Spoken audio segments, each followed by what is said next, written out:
Grau, Tribunal Superior, não tem nenhum problema. Entenderam isso? Mas é muito importante essa questão da competência. É muito importante a questão da competência. E tem mais um pressuposto, que é a regularidade formal. Muitos dizem assim, o direito é muito formal. Você que é leigo e está acompanhando esse programa, eu tenho certeza que você já falou isso alguma vez, já ouviu isso. O direito é muito formal, ou as pessoas andam de terno, não é? Os homens têm que andar de terno, as juízes, as promotoras, os advogados andam todas com roupas mais social. É muito formal o direito, é mesmo. E ele tem que ser formal. É o diferencial da nossa carreira. É importante que assim seja. Acontece que a formalidade do direito não se dá apenas na forma, na vestimenta daqueles que operam o direito, mas sim nos processos. O processo ele é formal e o recurso é formal. O recurso exige formalidades, ele tem um rigor formal. Alguns recursos têm petição de interposição, tem as razões, tem uma forma de se expressar, de se dirigir. Isso tem que ser observado. Eu não posso fazer uma petição qualquer. Eu tenho que obedecer à forma daquele recurso, sob pena de ele não ser recebido.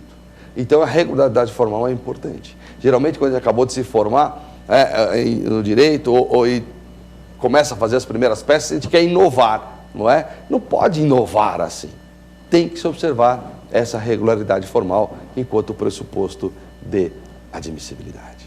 Ora, tenho certeza que você ficou com dúvidas. Esse programa até agora foi um pouco mais técnico, e é mesmo, mas é importante a gente ouvir isso, Se você ficou com dúvidas, olha, você pode mandar um e-mail para a gente. Vai mandar um e-mail? Manda sim e-mail. Professor Mena, manda um e-mail, manda para tirar dúvidas. É prova final, anota aí, olha, pega uma caneta, prova final,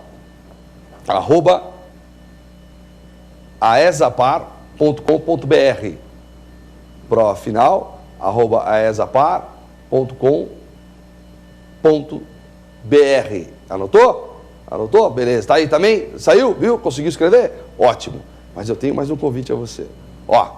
Você tá agora comigo aqui, vai me seguir no Twitter. No Twitter, sabe o Twitter? Mas eu não tenho Twitter. Vai ter hoje. Não tem problema, vai lá e faz, vale a pena. Você vai me seguir. É @Fábio Mena, com 2 N's. Fábio Mena, com 2 N's. Entra lá, me segue no Twitter, que sempre tem assuntos interessantes, sempre temos ali algo a acrescentar, e eu faço questão que você esteja lá no meu grupo de pessoas que me seguem há algum tempo, ok? Olha, o segundo bloco já vem aí, hein? Pergunte ao professor, não perca, é rapidíssimo. Até já.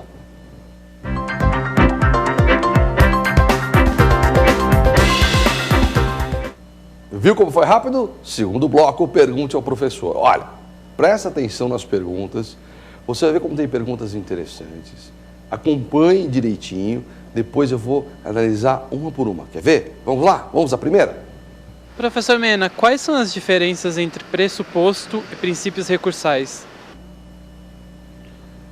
Boa pergunta, sem dúvida alguma, uma pergunta muito boa, né? Qual é a diferença entre princípios e pressupostos recursais? Veja, tanto os princípios quanto os pressupostos, eles fazem parte da teoria geral dos recursos. É isso mesmo, teoria geral dos recursos. Nós podemos estudar os recursos assim, teoria geral e recursos em espécie. Tá? Importantíssimos, um não vive sem o outro. Eu nunca vou entender um recurso em espécie, eu nunca vou entender um recurso de apelação, se eu não entender um pouquinho de teoria geral. E para estudar teoria geral, eu tenho que estudar os princípios, eu tenho que estudar os pressupostos. Os princípios, como o próprio nome diz, ou nos sugere, princípio vem de início, né? O princípio é a base dos recursos, né? A base dos recursos. Os princípios no Brasil, né, no sistema brasileiro, pela doutrina que o Brasil adota, o princípio do Brasil tem força de norma. É isso mesmo. Princípio também é norma. Nós estamos acostumados a tratar apenas a lei como norma, né? Como sinônimos, inclusive. Como sinônimo, perdão, né? Lei, norma. Tá, mas na verdade os princípios também são normas. Isso quer dizer o seguinte, que o princípio também é imperativo, que o princípio também tem aquela carga coercitiva. Qual a importância dessa análise? A importância é o seguinte, os princípios devem ser respeitados e aplicados da mesma forma que nós temos uma lei. Da mesma forma. Exatamente assim. Até porque muitos princípios você encontra na própria lei. Na própria lei. Tá? A grande distinção que se faz é entre princípios e regras, mas isso não é tema da aula de hoje. Entre princípios e regras. O que eu quero dizer a você é que princípio e lei são normas. Portanto, devem ser respeitadas. Portanto, aquele que vai recorrer tem que atender aos princípios. Da mesma forma que atende à letra da lei. Os princípios funcionam como instrumentos dentro de um sistema jurídico que vão dar à sociedade as suas referências. A referência da sociedade em termos jurídicos se dá dos princípios. E não é diferente na nossa vida, né? Muitas vezes a gente fala assim, aquela pessoa não tem princípios, né? Não tem princípios porque não tem como se orientar, não tem orientação, não sabe para onde vai. É a pessoa que não tem base. E assim é nos recursos. Eu não tenho como interpor um recurso ignorando, afastando a existência dos princípios. Já os pressupostos têm a função do quê? Tem a função de fazer com que aquele recurso seja recebido, como falamos no primeiro bloco. Alguns autores preferem, inclusive, dizer ou classificar não como pressupostos, mas como requisitos dos recursos. A expressão pressuposto me parece mais adequada, porque o pressuposto é um pouco mais abrangente que um mero requisito. Pressuposto significa o quê? Que são premissas daquele recurso. São premissas dos recursos, sem as quais não existe o recurso. Não existe o recurso.